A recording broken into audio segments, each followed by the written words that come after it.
Today we are going to do the fifth part of Present is Everything Osho, which is a YouTube video. You can find it on the youtube.com. Let's see what Osho has to say. उससे हटो मत।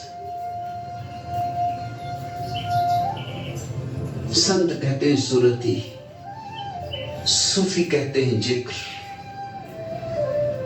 कृष्णमूर्ति कहते हैं awareness, जागृति।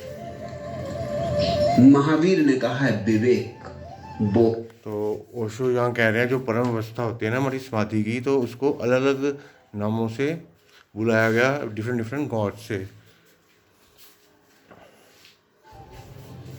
ये अलग अलग नाम मगर बात एक, सार एक, राज एक। अतीत और वर्तमान को जाने दो। जितनी मर्जी बातें कर लो, ओशो कहता है लास्ट में एक ही बात आएगी, अतीत और वर्तमान को जाने दो, हाथ से फिसलने दो। तुम्हारा दिमाग फिर उधर जाएगा, लेकिन नहीं, जो प्रेजेंट मोमेंट है वो प्रेजेंट मोमेंट ही है, चाहे वो कितनी ही ख़राब क्यों ना हो। उसको आपको जीना है, उसको आपको उसका नाटक आपको करना है, उससे उससे अपनी ज़िंदगी में लाना है। वे है ही नहीं, तुम छायाओं को पकड़े बैठे हो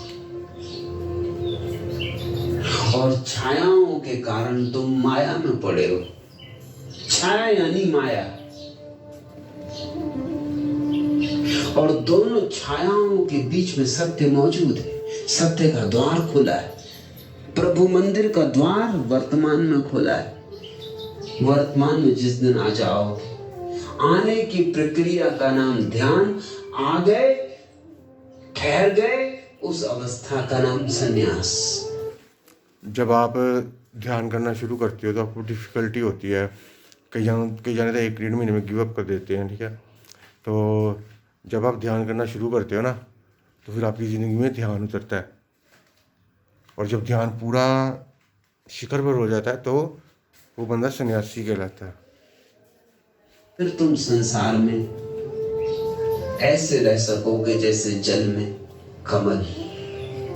आज प्रेम, अगर आप ऐसा करोगे ना कि सिर्फ प्रेजेंट इज एवरीथिंग को फॉलो करोगे, तो आप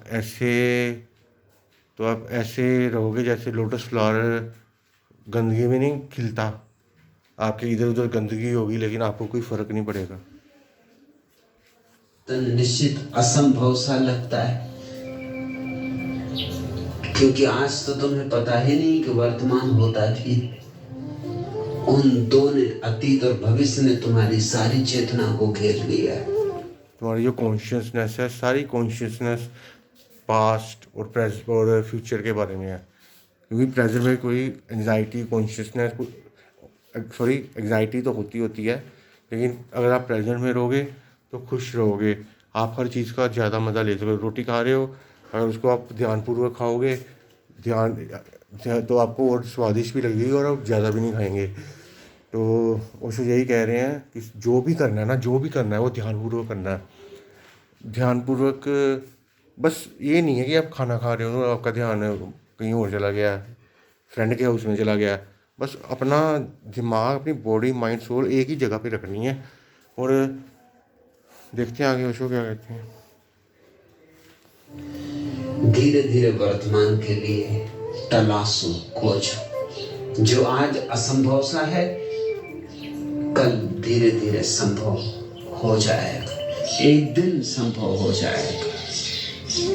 हो तो अभी आपको लग रहा है कि बहुत डिफ़िकल्ट वर्क है ध्यान वगैरह करना, लेकिन जब आपको आदत पड़ती जाएगी, 1 महीना, 2 महीने, 4 महीने हो जाएंगे, फिर ये आपकी ज़िंदगी का पार्ट बन जाएगा, और इसके बिना आप रह भी नहीं पाएंगे, और आपकी लाइफ नर्चर होगी। आप अपनी जॉब में तरक्की करोगे और इन्जॉय करोगे लाइफ। क्योंकि जब ध्यान में बंदा काम करता है तो कम थकता है, तो मतलब आप ज़्यादा प्रोडक्टिव हो जाओगे। तो इसीलिए ध्यान तो इज़ मस्ट, आज ही सकता है संभव, अगर त्वरा हो, तीव्रता हो, समग्रता हो, आकांक्षा, अभिप्सा गहन हो सकता है अभी और यहीं। मुझे सुनते सुनते हो जाए। कहते कुछ नहीं पता किसको एनलाइटनमेंट कब मिल जानी है। क्या पता आप मेरे, ओशो कहता है कि आप मेरे प्रवचन सुन रहे हो तो क्या पता आपको इसमें ही आप जाग जाओ, इसमें ही आपको कुछ आपकी ज़िंदगी में बड़ा बदलाव आ जाए जो आपके लिए बड़ा फ़ायदेमंद होगा। बहुतों को हुआ है, हो रहा है। सिर्फ सुनते सुनते धुन बन जाती। तो यहाँ मैं ओशो की थोड़ी तारीफ़ करने के बारे में ये कहता हूँ कि जब आप ओशो को सुनते हो ना तो आप उसका ही पार्ट बन जाते हो। मतलब कि आपको कुछ नहीं चाहिए ज़िंदगी से, बस अपने गुरु, जो आपका गुरु है, बस उसका आशीर्वाद चाहिए बस, और कुछ चाहिए ही नहीं ज़िंदगी में। क्या है ज़िंदगी? व्हाट इज़ ज़िंदगी? नथिंग। भूल जाते हो कौन हो तुम, भूल जाते हो कल क्या होना है। यही सत्संग का अर्थ है। किसी के ओशो सत्संग के बारे में समझा रहे हैं कि सत्संग का अर्थ क्या है। सत्संग का अर्थ है जो पास में है वो आप भूल गए हो। 1 घंटे, जैसे 1 घंटे का सत्संग है तो उसमें क्या आप पास का भी 1 घंटे का भूल गए हो और आने वाले भी 1 घंटे का भूल गए हो, और साथ जो आपको 1 घंटा मिला है ना सत्संग के लिए, तो आप पूरे होश हवास से, अवेयरनेस से सत्संग ही कर रहे हो। इस बात का ध्यान रखना। बैठ के वर्तमान में हो जाना सत्संग है। धीरे धीरे तोड़ो जमीन, टूटेगी।